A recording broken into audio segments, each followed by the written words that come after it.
Hello. Hi, welcome. My name is Tim Bartley, and I am a hypnotherapist. I have been conducting hypnotherapy sessions for about 10 years now, and I've conducted thousands of sessions. I want to talk to you about a couple of very important things today. Anxiety, depression. Why do we develop these? Why do they come in? Most people don't understand. Most people don't understand how their minds work. So I want to go over this. I think this is very, very important. I've worked with thousands of people, and what I've noticed, the very first step in change, in positive change, to get the life that you want to get, is knowledge. So this is a good place to begin. Before I get going, I want to tell you a little bit about myself. I want to explain how our minds work, how we develop these problems, and I'll give you a little bit of insight into how, working with my clients, we clear these away. So on the website, if you'd like to know more about me, you can click on the Meet Tim Bartley link. I also conduct and specialize in distance therapy. I work with people all over the world via telephone and Skype. So to get that information, click on Office Locations. That explains that segment. And then I have frequently asked questions. There's a link there. Or just click on the Getting Started link and go through that. Okay? So a little bit about me. I started my full-time practice back in 2005. I work with emotional, habitual, and physical disorders. I'm a hypnotherapist. I conduct sessions pretty much every day. However, I'm also a trainer. I'm an author. I worked for a year at the Women's Health Center at Herrick Hospital in Tecumseh, Michigan. I've conducted seminars, both educational seminars as well as group hypnosis seminars. So I'm pretty good at what I do. I really am. And I'm really excited to share this information with you today. Okay, before I can actually explain to you how I do what I do, you really first have to understand how your mind works. So I'll be brief, okay? I just want to give you a working knowledge, okay? We don't have one mind working as one unit. It's actually divided into three. And these three parts, they have their own sets of jobs that they do. They do interrelate and they do communicate, but not well. And therein lies why you and me and everybody gain problems, issues, challenges as we go through life. So your conscious mind, that's where I want to start. You have your conscious, subconscious, and unconscious. Your conscious mind's the part of you that's in the front seat, in control, while you're awake. It's where your short-term memory is.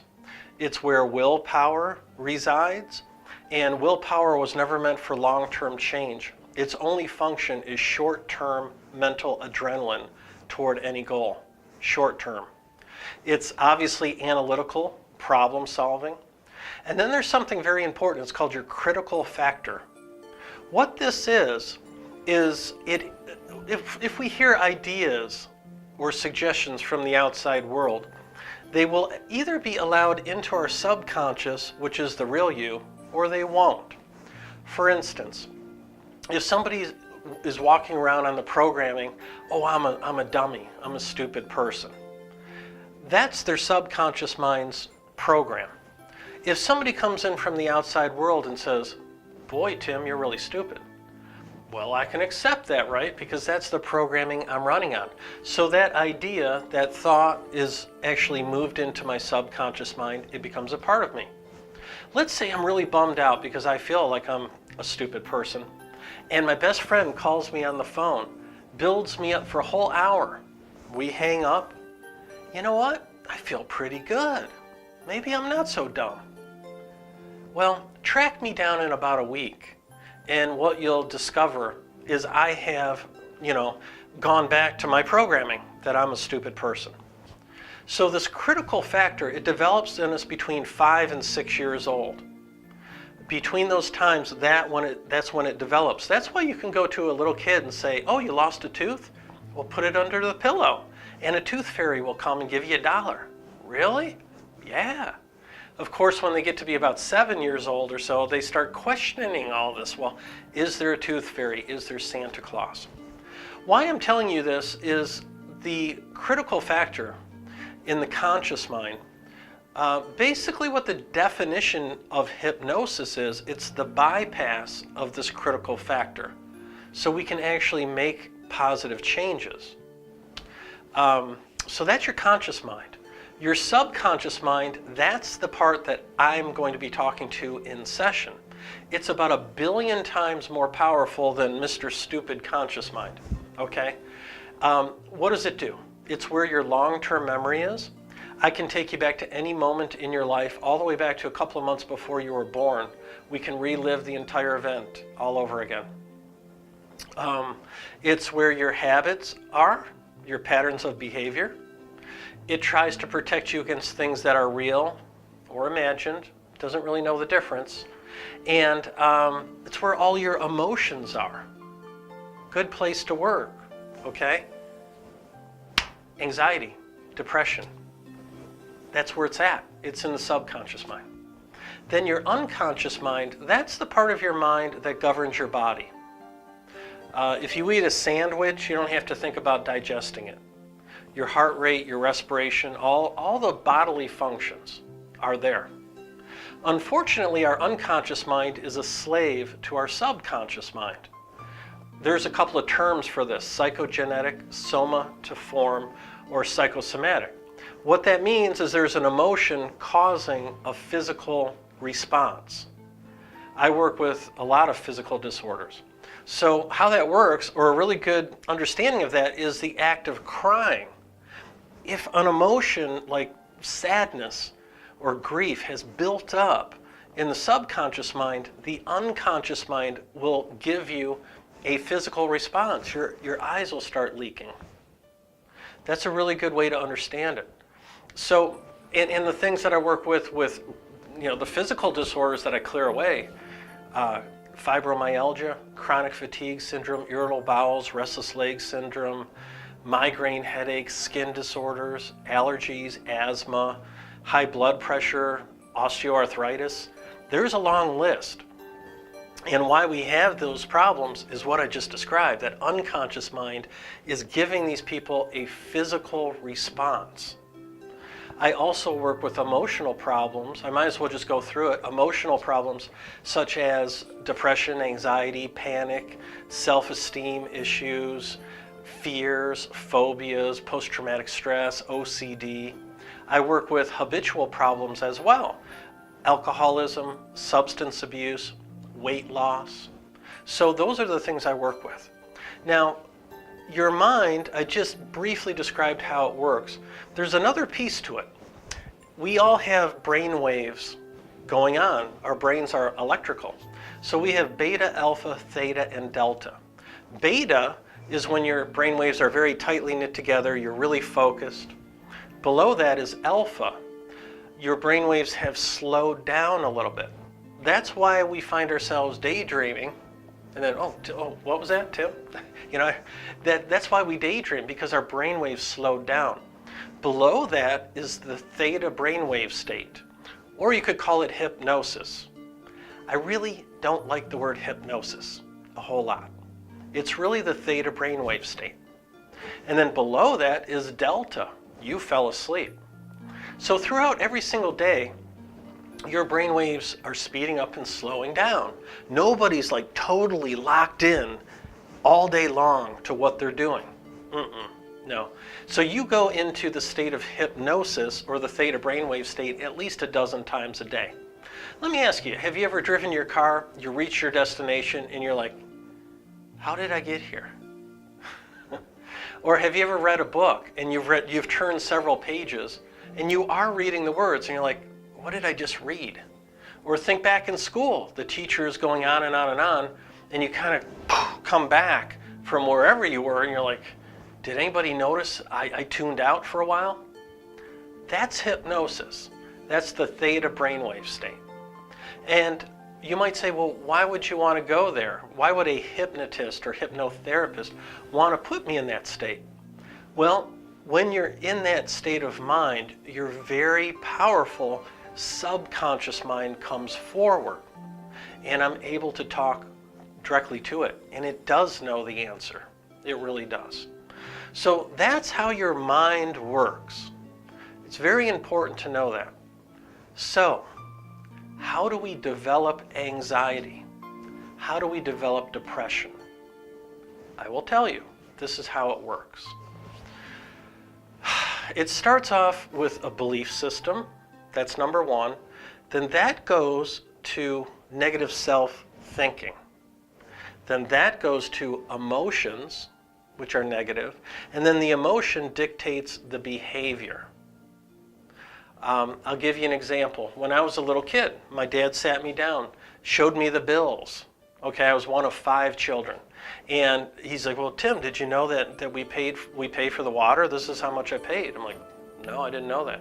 This is the car payment. This is how much the food cost. So what the belief is that I got is money is difficult. Money is a struggle. That was the belief system that I inherited from my parents. So there's the belief. That leads to negative self-talk. Oh, wow, look at that car. That's a beautiful car. Man, I'd love to. Oh, well, I'll never have a car like that. Not me. Then that leads to the third piece, emotions. How does that feel, knowing that I'll never have a car like that? How does it feel that I know that money is a struggle and I'll never have enough? And then that leads to behaviors. What might I do? Maybe there's a fantastic job that I'm qualified for, but I don't even try for it because, well, I know I'll never get that. It's exactly the same with anxiety and depression. So this is really the way it works. The emotion that you are feeling that's causing you these difficulties is really not the emotion of you as an adult. Let me ask you, have you ever heard this term, time heals all wounds? Have you ever heard that? Well, that is true for your conscious mind. But for your twin sister or your twin brother, subconscious mind, it's the opposite. As time moves forward, negative feelings magnify. They get bigger and bigger and bigger.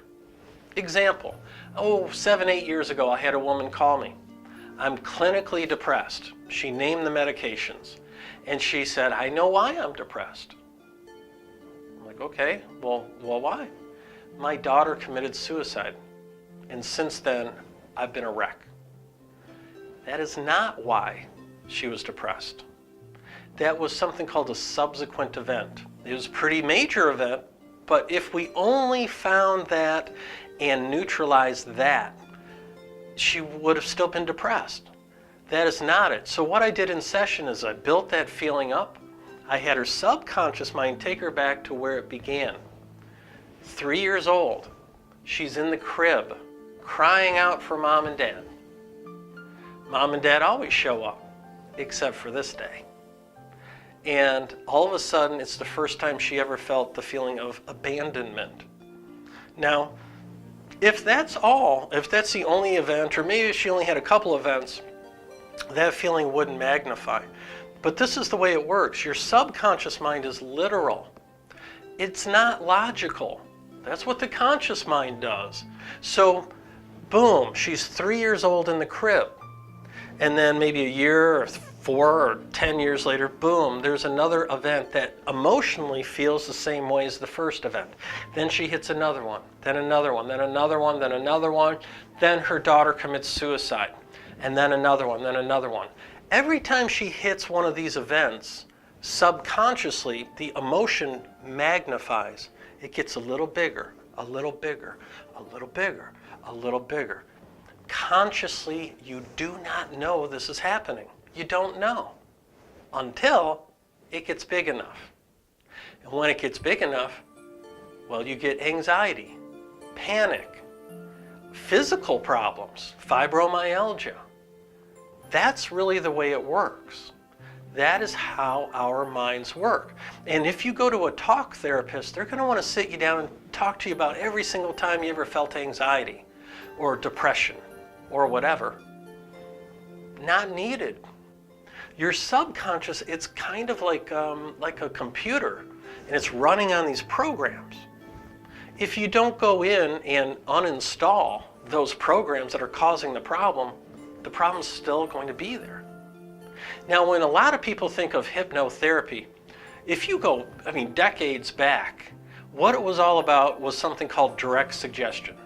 So if you come in, we do a session, and you tell me, oh, well, I feel horrible, in the morning and at night and on the weekends. Well, then I'm going to sit down. If I just did direct suggestion, I would sit down and say, okay, well, in the morning, well, now you feel good. Where once you felt really like down and depressed and uptight, now you feel really good. Notice how good you feel. You're going to find that you feel good walking out the door. You're going to find that you feel happy and positive and blah, blah, blah, blah, blah. At the end of that session, guess what? You'd feel pretty good. You'd be like, wow, that guy is good. I really feel great. It won't last. I'm sorry, it will not last. Because we didn't find out why the anxiety is there. We didn't find out why the depression is there. We didn't find the root cause. So you might feel the other way, you might feel good for a day or a week or something, but it will come back. That's not the way I work. So let me give you a little bit of insight. Let me give you some insight into how I actually do work. I use a lot of different tools. I use something called timeline therapy, age regression. I do associated types of things and disassociated. I use something called NLP, which is neuro-linguistic programming. I use something called chair therapy. I use something called parts therapy. And what I've done, I've really come up with something that is just really pretty amazing. I have to say I feel pretty good about it because I created it. Now, I didn't create it from scratch. I've been through 2 of the best schools in the country. I've read a lot of books. I've talked and worked with a lot of counselors. I really have. And I've taken just like little bits from different people and I've combined them. And it works just wonderfully. So, let me give you some insight. Let's say you have anxiety, or depression. It doesn't matter. And I'll ask you, well, when does that hit you the worst? Let's say you say, well, it's in the morning, when I'm alone, and on the weekends. Okay, because I'm kind of like a lawyer. I need to build a case. So the first part of the session is just a lot of focus on this, relax this, focus and relax. It's really mainly about focus. When you focus your mind, your brainwaves slow down. You could stare at a dot on the wall for 10 minutes. You will go into hypnosis or the theta brainwave state. It's all about focus. That's the first little while. Then I would say this. Well, we all have different parts of ourselves. It's kind of like when the alarm clock goes off in the morning. There's a part of you that doesn't want to get up, just want to hit the snooze button. But then there's another voice in your head, another part comes forward and says, well, I don't know about that. I've got to get up, I've got to get out the door. I'm going to be late. And that dialogue between those 2 parts, it goes on until you make a decision. You either hit the snooze button or you get up. Well, I'll have you imagine. Well, I'll just go through it. Imagine we're sitting at a table. And it's kind of like a conference room table. There's chairs all the way around. There's a couple of empty chairs right in front of you. Now, you would agree with me, wouldn't you, that there's a part within you, a part that brought you here, that no longer wants anxiety, no longer wants depression. You'd agree with that, wouldn't you? Yeah. Okay. So what I do is I'm going to identify the part that wants to change, and I'm going to identify the causative part, the part that's causing the problem. So stare at that empty chair over there. As I talk to you, a shape, an image is going to come into that chair. This could be anything. It could be a white cloud, a pink heart. Maybe it'll look like you. Because there is a part that wants this change. There's a part that wants to be healthy and happy. There's a part of you that wants to move forward in life every day feeling better. And I build that up like a lawyer. Now look into that chair. What does that look like? Well, that looks like me, only I'm happy. And there's like light, there's sunshine all the way around me. Oh, okay. So we have identified the shape. Let's identify the feeling. So what does that feeling look like? What's the emotion? Oh, it feels great. I feel free. Oh, okay. Now this part usually only talks to you. But today, I would like to talk directly with this part. What shall we call this part? Happy me. Okay. Well, thank you, happy me. So all three of us are sitting at the table. I'm sitting here, you're sitting here, and happy me just showed up. Now I want you to stare at the empty chair next to happy me. Keep looking at it, because a shape, an image is going to take a form in that chair. And then what I do is I build up the feeling. There's a feeling you have. There's a feeling that comes up in the morning. It's there on the weekends. It's there when you're alone. There's that feeling you don't like it. It has been totally blocking happy me. I want you to begin to feel that feeling. Let it come forward. Look in that chair. What does that image look like over there? What's that shape? Oh, it's a black cloud. I hear black a lot. Black cloud, it looks like me, but I'm all dark. Oh, there's a black cloud. There's a feeling there. What's the feeling? Fear. Now here's the thing. I'm trying to find the shape, the emotion, we're going to name it, right? When you are labeled with anxiety or labeled with depression, not usually, but most of the time, a lot of the time, it's something else. It could be too much grief. It could be too much anger. It could be fear. It could be anything under the sun. No kidding. I mean, I've conducted thousands of sessions. No kidding. Those labels are just gigantic labels. It's like a big title. It doesn't even begin to tell you really what's going on. So we've got the black cloud. The feeling is fear. Okay, well, this part's been talking to you. It's been communicating with you, but today I want to talk directly with this part. What shall we call it? Fear. Okay, fear. So now all four of us are sitting at the table. I'm here, you're here, fear is here, and happy me is here. Fear, I want to talk directly with you. You can use client's vocal cords or give her your thoughts without harming her in any way. You have a job that you've been doing inside of her. What have you been doing? A task that you've been performing. Are you here to punish or to protect? What is it that you've been doing? Punishment or protection? Oh, I've been protecting her. Oh, okay. How do you accomplish this protection? Well, I keep her away from people. I keep her at home. Oh, well, how do you do that? I make her so nervous she doesn't want to go out, or so depressed and down that she doesn't really want to deal with any. Oh, okay. So let me get this straight, fear. So if she's scared enough or has enough anxiety or sadness, then she won't want to leave her house. And if she doesn't leave her house, then she's protected because she won't get hurt. Is that right? Yes, that's what I'm doing. Okay. Now here's the belief system. This is how I find the belief system. Very easy. Bad part. I think I called it fear. Fear. Look over at client. What do you believe to be true about her? What are your beliefs about her? You wouldn't believe what I've heard at this stage. No kidding. You know, sometimes, oh, she's a good person. That comes up once in a while, but you know what? Oh, she deserves to be tortured. Oh, okay, what else? She deserves to die. Okay, so I get the beliefs, okay? And then I want to find out when this part was born. So, you know, my client, her life is like a timeline. We're at the now position. And right now, fear, you're here. But if you go back 10 years, 30 years, 80 years, 800 years, there was a time that you were not here. You were not with her. But then You showed up. On a moment, an event, a situation, something happened and you showed up. In a moment, I'm gonna snap my fingers, and when I do, a number is gonna pop into your mind. That's gonna be the answer to this question. Fear. How old was client? What was her age when you first showed up? 4. 4 years old, okay. When you do show up, does she feel your presence physically? Can she feel you in her head, her chest, her stomach? Or no? No, not really. Okay.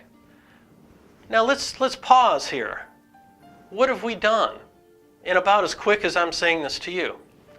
We've identified the part that wants to change. We've identified the part causing the problem. I know what the real emotion is. I know what the belief system is. Pretty good, huh? Now, fear. I want you to take the client's hand. I want you to take her back to the very first moment, the very first situation where you were first born within her. And I want you to take her there. I want you to show her everything that's happening. Who's there, what they're talking about, how she feels. Take her back there now. And when you show up, just say, we're here. We're here. Oh, okay. Now what's going on? Are you inside or outside? Is it daytime or nighttime? Are you alone or with somebody else? Give me a full report. What's going on?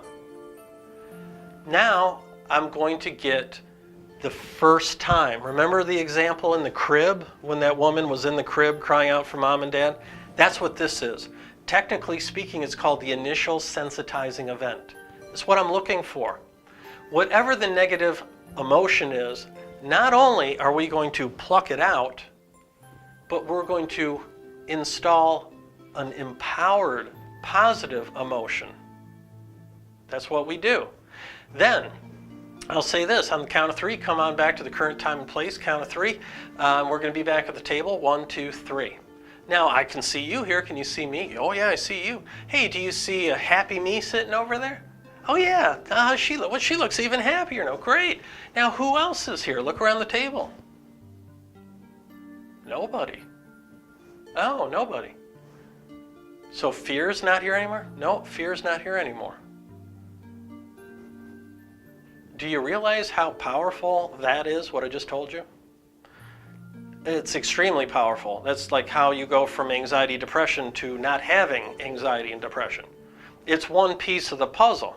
Now, I work with a lot of people. Some people had horrible childhoods. I had a woman a year ago, she had the worst childhood I've ever heard. Her mother literally murdered people in front of her. No kidding. Her mother gave her up for prostitution starting at the age of 4. And when she told me these stories, I'm like, I don't know if I believe this person. And when I started working with her, unfortunately, it was true. Her mind was taking her back to these events.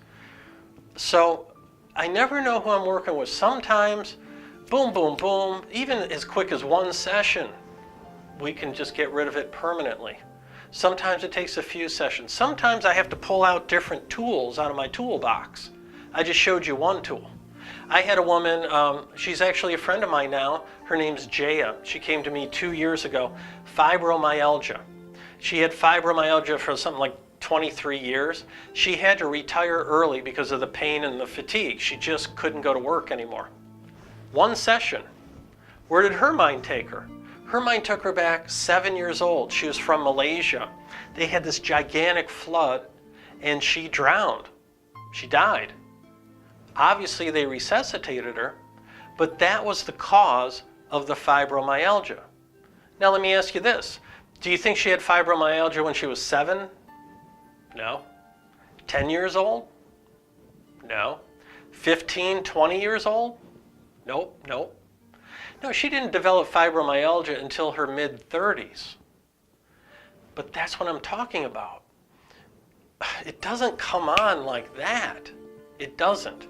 It takes a while. It takes those subsequent events. It takes the emotion magnifying in the subconscious mind to get to the point where you have symptoms. And what do we do in our culture in the United States?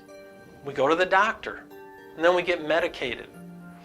Most medication, especially for depression and anxiety, is not curative. It's not going to cure you. It's going to allow you to be functioning. You'll be a functioning person. Unfortunately, I've seen this a lot of times. It makes people like a complete robot. I mean, they're just, they're not feeling anything. So anyway, I hope that gave you some really good insight. I've conducted thousands of sessions. I mean, I used to keep track. I stopped at 3,000. That was a long time ago. So I'm quite good at what I do. If you want a change in your life, if you want to remove the anxiety and the depression, we can do it rather quickly. It's like a handful of sessions or less. If you go to talk therapists, come on in once a week for like ever. Not needed. Really, it's not needed, okay? So to reiterate, if you want to learn more about me, click on the Meet Tim Bartley link in the menu bar. If you want to learn more about how I conduct Skype sessions, telephone sessions, I've conducted sessions with people all over the world, all over the US, Netherlands, the UK, Australia. 2 weeks ago, I did a session with a woman in Kenya, Africa. So distance is of no concern. And people say, well, is that good? Is that as good as coming into the office? It's better. Where would you relax more? Sitting right in front of me with your eyes closed, or in your own home? Distance is of no concern. So check out the office locations link. And then if you have other questions, click on the Getting Started link and go through those steps. And there's a frequently asked questions link where I've actually put together a bunch of short little videotapes. I'm a trainer. I do a lot of training. So I'm used to being on camera. I do a lot of videos. And I don't know. I don't think too many people want to sit there and read through pages and pages and pages of things. So I've got all the answers. I've got all the knowledge on the website. If you have any questions at all, just give me a call or shoot me an email. Or I have a contact link. Just type in your question there. Whatever you want. Consultations are free, so I'd love to talk to you. And I know I can help you out. Now, the only people that I want to work with at this juncture, okay, is I want to work with people that want to work with me. So what I am building, I'm just starting. I wish I would have started this years ago, but I didn't. I do have some videotape testimonials and written testimonials, of course, but what I want to do is specialize in anxiety and depression. Why? Because 18% or more, depends on what study you read out there, 18 or more % of all of the United States citizens have anxiety and depression. And you don't need to. You really do not need to live with it anymore. You really don't. So what I'm asking of the people I'm working with are two things. Number one, would it be okay if I contacted your physician or your mental health provider as to your progress? I think that's important. Number two, I want to get very, very short videotape testimonials, because my dream, my goal is for somebody to hit my website and just see hundreds and hundreds and hundreds of these little videotape testimonials. And we can do that through Skype, real easy. I just record it, it's very simple. So anyway, thanks a lot for watching this video. Thank you for letting me present this information to you. I really enjoyed it, and I hope to talk to you soon. Have a great day.